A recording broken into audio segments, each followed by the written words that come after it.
নমস্কার বন্ধুরা, আশা করি তোমরা সকলে খুব ভালো আছো, সুস্থ আছো এবং অবশ্যই পজিটিভ আছো। আমি মিষ্টি, হ্যাশট্যাগ আমরা সকলের। আজকের বিষয়ে কথা বলবার জন্য তোমাদের কাছে চলে এলাম। অনেকখানি রাত হয়ে গেছে, অনেক দেরি হয়ে গেল আমার। আসলে আজকে সারাদিনে অনেকটা ব্যস্ততার মধ্যে কেটেছে। তো যাই হোক, ভিডিও করার ইচ্ছা সবসময় মন থেকে থাকে, তো সেই জন্য রাত হলেও মনে হয় যে চলে আসি, সেই কারণেই আসা। তো আজকে আমাদের বিষয় দিয়েছে আমাদের সকলের খুব প্রিয়, আমাদের সকলের আদরের মধুমিতার মনের কথা চ্যানেলের মধু। তো মধু দাও আজকের যে বিষয়টা, সেটা হচ্ছে যে কিচ্ছু করার নেই, তার ইচ্ছা ছাড়া কোনো কিছু হয় না। এটাকে এই কথাটাকে কিভাবে আমরা নেব।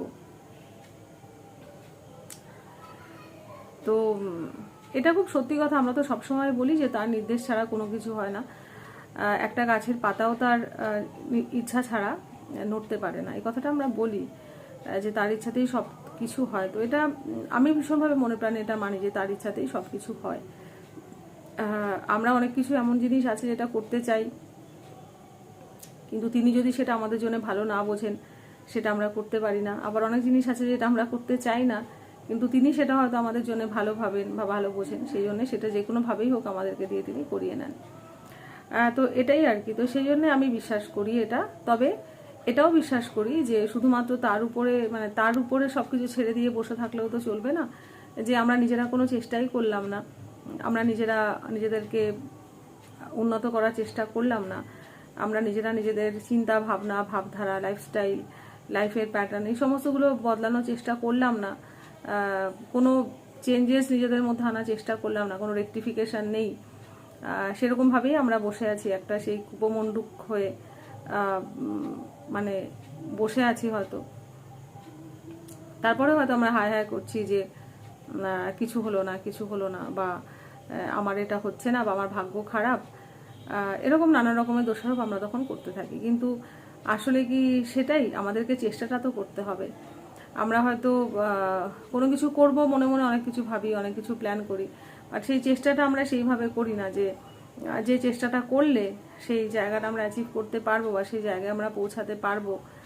সেই চেষ্টাটা আমরা করি না। যে একটা স্টেপ যদি আমরা ফেলি, একটা কথা আছে না যে আমরা যদি এক পা ফেলি তো তিনিও আমাদের সঙ্গে চলেন বা চলার চেষ্টা করেন। তো সেই জন্যে আমাদেরকে তো প্রথম স্টেপটা ফেলতে হবে। তিনিও তো দেখবেন যে আমাদের ইন্টেনশন কি, বা আমরা কতটা কি করতে চাই, আমরা কতটা মন থেকে চাইছি কোনো একটা জিনিস করতে।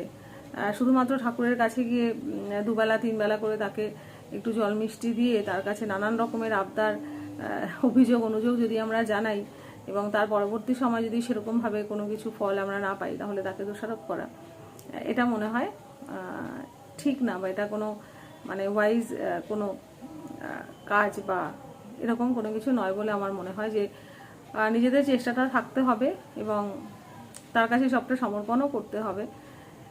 তো যদি ডেডিকেশন থাকে, যদি ইন্টেনশন আমাদের ভালো হয়, যদি মন থেকে সেই ইচ্ছা আমাদের থাকে, তাহলে কিন্তু অবশ্যই আমরা করতে পারবো, এবং তিনি তখন আমাদের সর্বশক্তি দিয়ে আমাদেরকে হেল্প করবেন, বা তিনি সেটা করে থাকেন। তো সেই কারণে শুধুমাত্র তার উপরে ছেড়ে দিয়ে থাকলেই আমাদের চলে না, আমাদের নিজেদের পাটাকেও বাড়াতে হয়।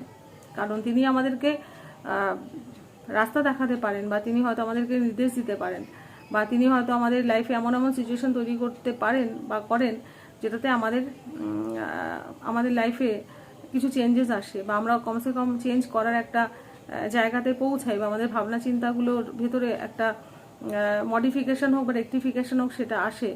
বা হয়তো হয় না, অনেক সময় আমরা ধাক্কা খেলাম পেছন দিকে, তো ধাক্কা যদি খাবো তো আমাদের সামনের দিকে এগিয়ে যাওয়ার একটা প্রচেষ্টা কিন্তু থাকতে হবে। ধাক্কা খেয়ে সেই দেওয়ালের সঙ্গে লেগে রইলাম, বা ধাক্কা খেয়ে আর এগোনোর কোনো চেষ্টা করলাম না, সেটা কিন্তু হবে না। ধাক্কা হয়তো তিনি দিলেন যে সেই ধাক্কা খেয়ে যাতে আমরা অনেকখানি এগিয়ে যেতে পারি। তো সেই জন্যে আমাদেরকে পাটা ফেলতে হবে, তারপরে তিনি আমাদেরকে হাত ধরে টেনে অবশ্যই নিয়ে যাবেন। যদি আমাদের ভেতরে সততা থাকে, যদি আমাদের ইন্টেনশন ভালো থাকে, অবশ্যই আমরা কোনো ভুল কাজ করছি, বা অবশ্যই আমরা কোনো খারাপ কাজে নিজেদেরকে লিপ্ত করে ফেলেছি, সেখানে যদি আমরা এটা ভাবি যে তুমি আমাকে উদ্ধার করো, তো সেক্ষেত্রে মনে হয় না যে ইচ্ছাকৃত কোনো ভুল কাজ যদি করা হয়, তাহলে সেখান থেকে তিনি আমাদেরকে কতটা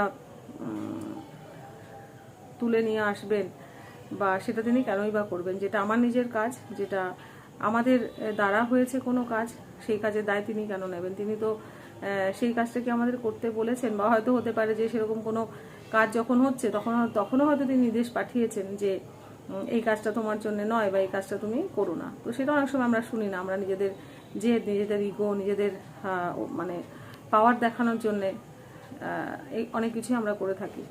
এবং তার পরবর্তী সময় যদি ভাবি যে তিনি এই করলেন না, তিনি সেই করলেন না, বা আরও অনেক কিছু যেগুলো আমরা ভেবে থাকি, তো সেগুলো ভাবাটা বোধহয় ঠিক নয়। তো সেই জন্য আমাদের চেষ্টা করতে হবে, তার ইচ্ছাতেই সব কিছু হয়, তিনি সর্বশক্তিমান, তিনি যেমন চাইবেন তিনি করবেন। তবে কিছুটা আমরা নিজেরাও চেঞ্জ করতে পারি, আমাদের নিজেদের ভাগ্য কিছুটা হলেও আমরা চেঞ্জ করতে পারি। আমাদের জীবনের যে খাতাটা, সেই পাতায় আমরা নতুন নতুন নতুন নতুন অনেক কিছুই কিন্তু আমরা দিয়ে ভরতে পারি। এবং সেটা যদি আমাদের কর্ম ভালো থাকে, আমাদের ভাবনা চিন্তা ভালো থাকে, আমাদের ইন্টেনশন ভালো থাকে, আমাদের ডিসিশন ওয়াইজ হয়, তাহলে সেই পেজগুলো সুন্দর সুন্দর জিনিস দিয়ে ভরা হবে। এবং সেটাও হয়তো তার ইচ্ছাতেই হবে, কিন্তু সেই কর্মটা আমরা করছি এবং তিনি আমাদের হাত ধরে এগিয়ে নিয়ে যাচ্ছেন, বা তিনি আমাদের জীবনটাকে উপরে উঠিয়ে দিচ্ছেন, বা একটা উপরের স্তরের একটা জীবন আমরা হয়তো পেতে পারছি। তো সেই জন্যে তার উপরে সমর্পণ, তার উপরে বিশ্বাস, তার উপরে ভরসা সবটাই আমাদের থাকুক, বা সবটাই আমাদেরকে রাখতে হবে। কিন্তু নিজেদের চেষ্টা বা নিজেদের কর্ম, সেই জিনিসগুলোকেও ভালো করে করতে হবে, যাতে নাকি আমরা আমাদের ভাগ্যটাকে যদি এলোমেলো হয়েও যায়, সেটাকে আমরা আবার নতুন করে তৈরি করতে পারি, বা ভাগ্যটাকে আমরা চেঞ্জ করতে পারি। সেটা সম্পূর্ণটাই নিজেদের উপরে ডিপেন্ড করে। এবং যদি আমরা নিজেরা নিজেদের চেষ্টাটা করি, যদি আমরা নিজেরা নিজেদেরকে হেল্প করি, তাহলে তিনিও আমাদেরকে সবসময় হেল্প করেন। তিনি তার সাহায্যের হাতটা সবসময় আমাদের দিকে বাড়িয়ে রাখেন, এবং তার আশীর্বাদের হাতটা সবসময় আমাদের মাথায় রাখেন। তো এরকমভাবেই আমি ভাবলাম, এরকমভাবেই বললাম। তো মধু, তুই যদি শুনিস তাহলে বলিস, যদি কোনো ভুলভ্রান্তি হয়ে গিয়ে থাকে সেটাও বলিস। তো আজকের মতো এতটুকুই রইল। তোমরা সবাই খুব ভালো থেকো, সুস্থ থেকো, অবশ্যই সাবধানে থেকো, সতর্ক থেকো এই গরমে। তো আজকের মতো এতটুকুই থাক। তোমাদের সকলকে অনেক ভালোবাসা। Bye, good night.